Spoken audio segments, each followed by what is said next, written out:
Bombo Sports News.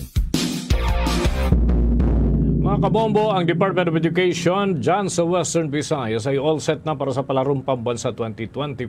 Kaligtasan ng mga delegasyon ay kanilang tiniyak. May balita ang Star FM Iloilo.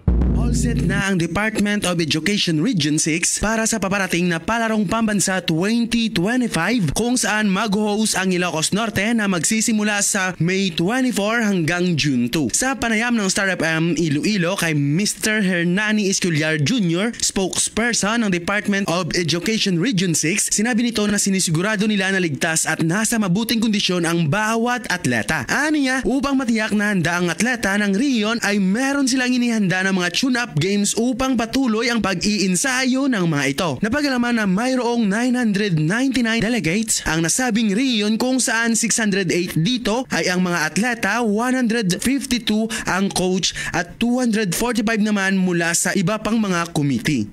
We already have coordinated their needs, especially security, in ensuring their rights are being protected while they are here in Ilocos Norte. And also, once that they arrive, they will also be having a tune-up activities, trainings, practice. Para sa Bombo Network News, ito si Star DJ Ronnie, nag-uulat para sa number 1 and most trusted radio network in the country. Bombo Radio Philippines. Basta Radio. Bombo